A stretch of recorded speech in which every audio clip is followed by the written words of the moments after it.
Depuis le 4 septembre dernier, l'Église catholique en Côte d'Ivoire a initié une série de conférences afin de sensibiliser la population ivoirienne et celles résidentes en Côte d'Ivoire pour les élections présidentielles à venir. Sur le thème général, Côte d'Ivoire, terre de paix et d'espérance, plusieurs sous-thèmes découlant de ce thème principal ont été prévus. Le jeudi 25 septembre dernier, au siège de la conférence des évêques catholiques de Côte d'Ivoire, s'est tenue la 4e conférence dite par le professeur Pierre Kipré, professeur titulaire des universités, historien, ancien ministre de l'Éducation nationale et ancien ambassadeur, autour du sous-thème « Souveraineté politique et monétaire de la Côte d'Ivoire, enjeux et ambitions ». Ils sont venus étudiants, enseignants, professeurs d'université, journalistes, écrivains et membres de la direction du Parti des peuples africains Côte d'Ivoire, PPACI, afin de prendre part à ces échanges hautement académiques. 2 heures durant, le professeur Pierre Kipré s'est exprimé sur l'indépendance de la Côte d'Ivoire, les accords de défense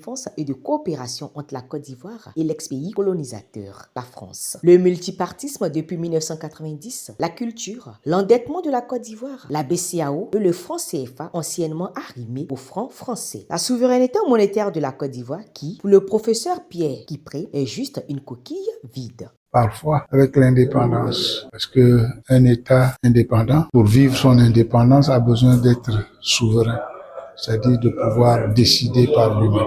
Est-ce que notre pays, depuis son indépendance, est souverain? Est-ce qu'il décide pour lui-même? Est-ce qu'il décide au plan économique?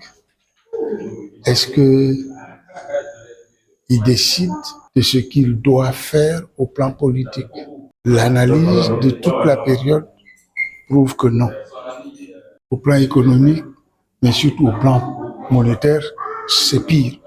Et tout cela parce que en 1961, nous avons signé des accords pour nous mettre sous la protection de la France officiellement, mais de l'Occident en général, qui a pu exploiter, intervenir dans nos problèmes politiques internes, orienter nos décisions au plan diplomatique, etc.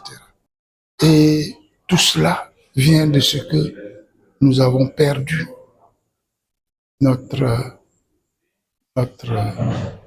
ce que nos cultures nous avaient donné. Nous avons perdu le sens du pouvoir du citoyen. Nous n'avons pas pu fonder une nation encore parce que justement, l'étranger, l'extérieur intervient en permanence dans nos affaires. Dans un langage académique, le professeur Pierre Kipré a démontré la nécessité pour la Côte d'Ivoire d'être véritablement souveraine, détachée des chaînes du colon français qui continue de la tirer vers le bas. Tout cela est possible si et seulement si, par une décision radicale et une volonté politique vraie. Il a profité pour faire quelques suggestions. Il y a nécessité de poser 3 principes importants. Il s'agit d'abord du respect des lois que nous nous donnons librement. Surtout le respect de notre loi fondamentale qu'est la Constitution. On a choisi quelque chose, on doit le respecter. Parce que c'est nous-mêmes qui avons décidé ce choix. Donc, la première chose, il faut respecter notre loi constitutionnelle et ne pas la changer tous les matins. Ensuite, il y a le respect de toutes les opinions, dès lors qu'elles ne contreviennent pas à la loi. À travers un dialogue permanent entre toutes les chapelles politiques, ce respect des opinions est un des facteurs principaux de prévention des conflits en lieu et place de la violence comme parole politique. Enfin, il s'agit que tous reconnaissent que la souveraineté de l'État est la souveraineté du peuple et non celle des dirigeants. Surtout que ce peuple est engagé dans un processus d'appropriation de sa souveraineté seulement depuis 1960. Qu'est-ce que 65 ans dans la vie d'un peuple? Très peu. Mais en même temps, il faut savoir qu'on a des fragilités de ce point de vue. Le dialogue permanent, j'insiste beaucoup sur ce point. Le dialogue permanent entre les chapelles politiques doit pouvoir nourrir la solidarité citoyenne que suppose une communauté nationale, seule maîtresse de son avenir.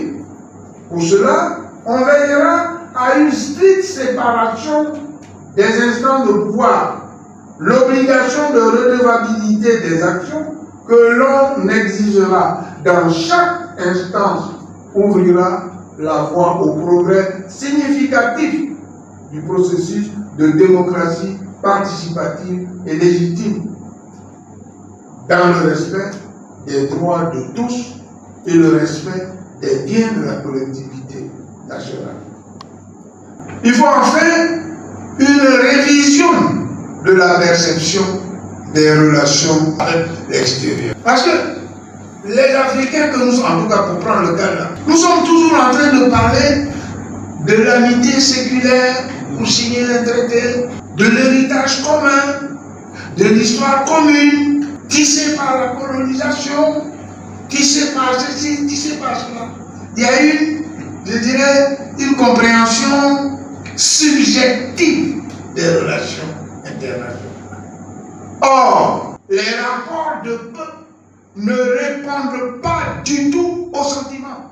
Ils répondent aux intérêts convergents ou divergents. Il faut donc un changement de perception pour mettre en avant les intérêts nationaux, surtout dans les relations avec les pays plus puissants qui sont toujours prêts à imposer leurs lois. À l'approche donc des élections présidentielles et au regard des valeurs chrétiennes, la Commission épiscopale Justice, Paix et Environnement, engagée dans la vie et l'action sociale, le respect des droits humains, l'engagement citoyen, souhaite donc que le débat porte sur les grands défis que le pays aura à relever dans les années à venir. 2 autres conférences sont prévues le 2 octobre prochain sur le thème « Face aux menaces sécuritaires multiformes, quel type de coopération imaginer entre l'Alliance des États du Sahel et la Côte d'Ivoire » qui sera dit par le professeur Morité Camara, spécialiste des relations internationales, et le jeudi 9 octobre pour la clôture, une dernière conférence sur le thème « Dans un contexte de fracture communautaire, comment rebâtir un pays de fraternité et d'espérance » par Monseigneur Alexis Touabli Yulo, évêque du diocèse d'Agboville.